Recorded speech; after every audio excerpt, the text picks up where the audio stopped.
welcome to a new Harry's Garage video, and today's car is this, the new VW ID.3. I've got this car in because VW has spent fortunes on their first sort of foray into the electric car world. 33 billion euros they say they've spent on electric car development. There's ID.4 they've announced already. There's going to be a family of them. But this is going to be, in their terms, a sort of benchmark car, just like the Golf was when that arrived. And if you go all the way back to Beetle, that sort of defined VW as the family car that does everything, and everybody will benchmark against their car. I suspect this ID.3 in the electric car world we're about to go into in this decade, this is the one to beat. So that's why I've got it in. This is the first edition, as they term it, and that has all sorts of toys on it. £38,000, although there's a little grant that comes off the government, very kindly give you £3,000 towards it, so it's £35,000.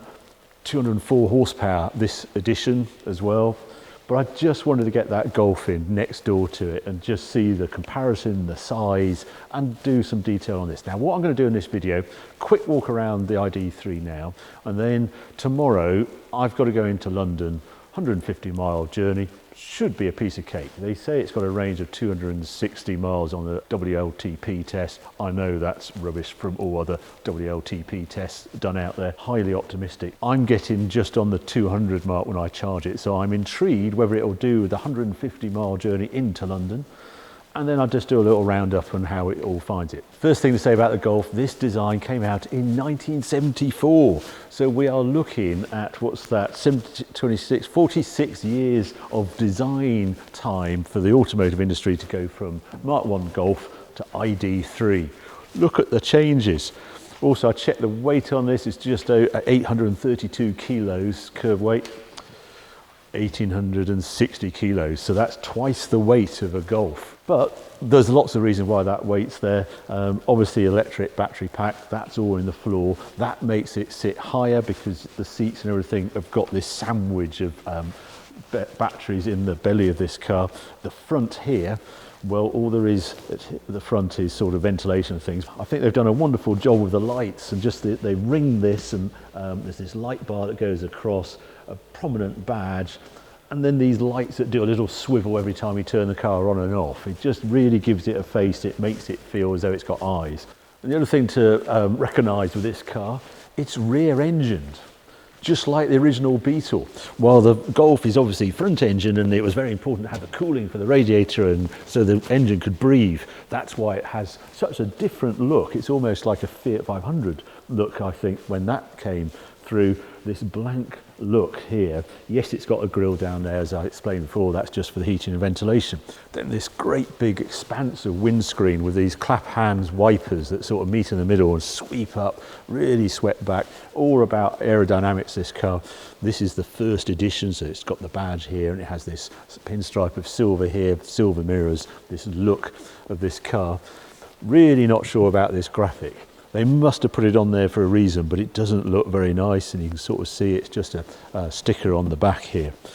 Big wheels as well, 19-inch wheels on this car. I think they're 18 as standard, and it's got drum brakes. Remember those on the back? But as I say, the engine is at the rear. Again, tailgate aerodynamics again has meant this sort of tapering look here. This trick badge, they always do this at VW, how you open it up, big black hole, seats flip down. Obviously we'll need that because we've got a great big mirror to take down. You won't see it in this light, but that is a really low boot when you think the engine is under there. They've actually got a shot of the engine, and it fits in like a gym bag, just a normal carry-on bag. 90 kilos of engine at the back there. All the weight is in the battery pack, because 90 kilos for an engine is really light. So there you go, a quick look round. We'll do the interior when we go in the morning. So what I'm going to do now, take it back home, charge it overnight. You'll join us in the morning, and we'll go into London.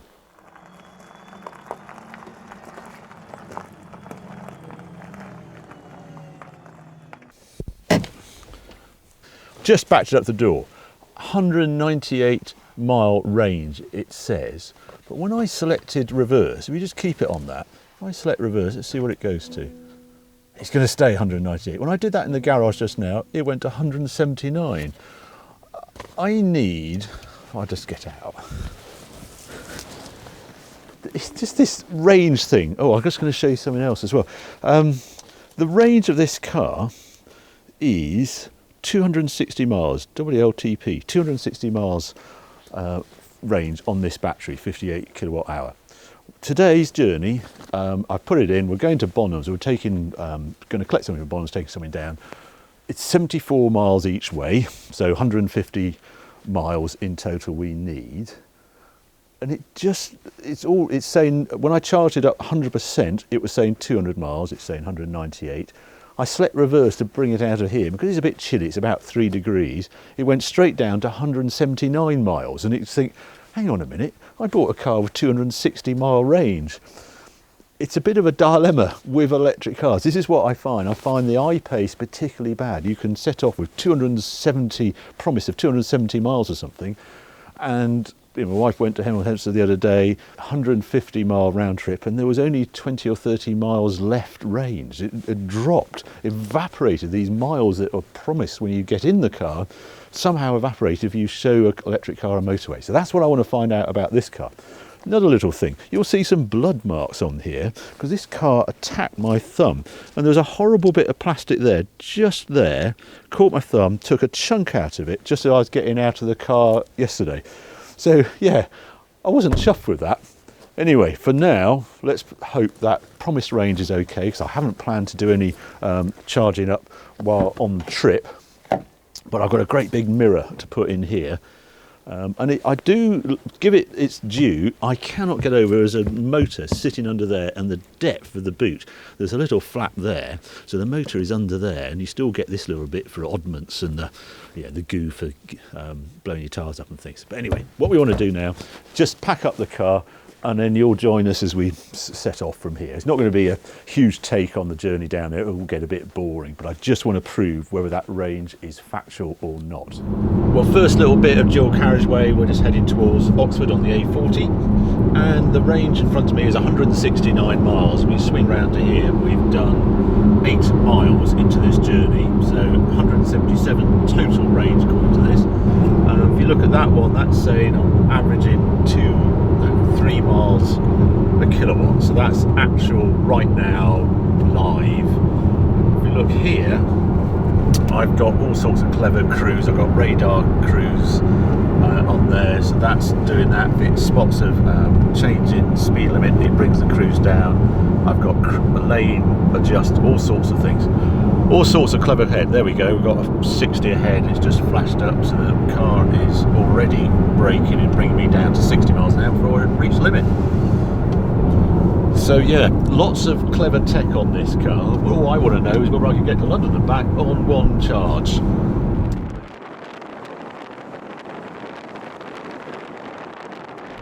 Okay, well, we're on the M4, we're pretty close to destination now. We're about 12 miles or so from where we're going.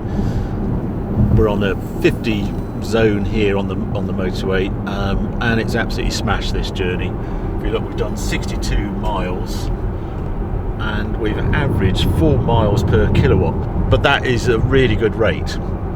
0.25 of a kilowatt for 1 mile is really very efficient, and that's why I've got a 130 mile range left on here.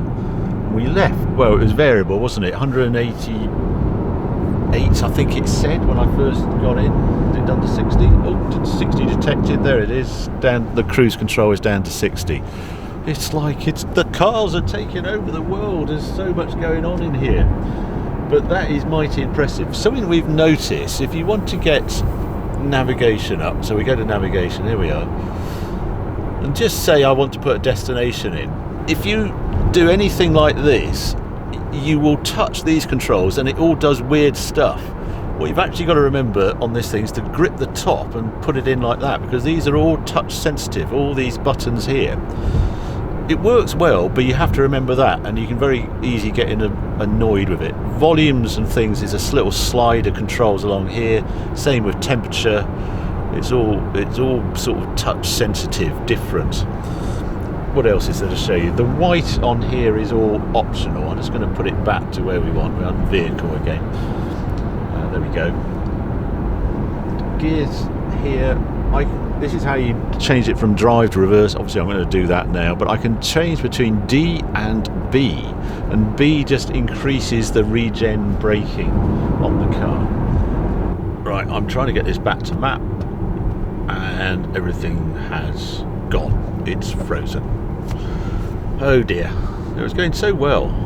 I put this volume up and down. Don't want the volume, I just want to get back. Turn it off? No. Oh well, there we go.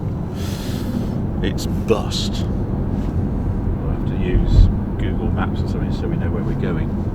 Okay, we've arrived at destination. I just want to see if we can get an update of what we've done, but the screen is still frozen, and because it's this new keyless go, I have to get out. Hello.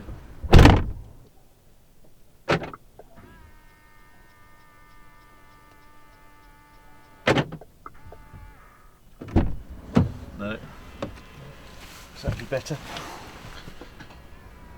No, still frozen. Oh well, we'll come back to it. We'll leave it off for a bit longer and see if it recovers itself, but it's got a proper breakdown. It's funny, this is all kept live, but this screen is completely dead.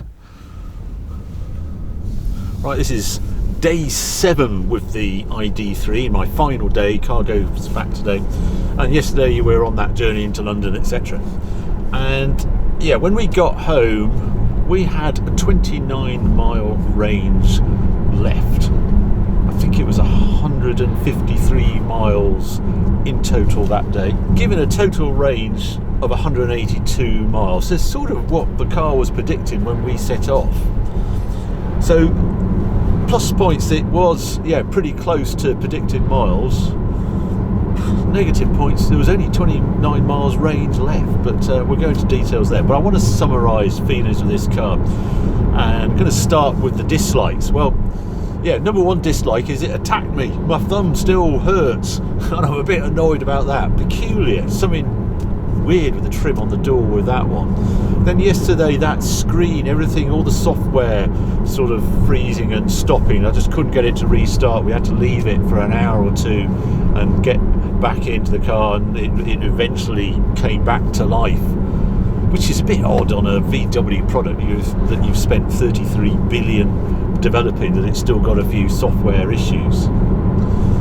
Other dislikes, well, yeah, I mean, there's a lot of talk about it doesn't feel premium, and I sort of get that. The materials in this, there's no leather in here, for instance, and the fact that they've sort of been a bit mean on the window switches and a few other things, but the bit you touch, steering wheel, leather, lovely, really nice soft leather.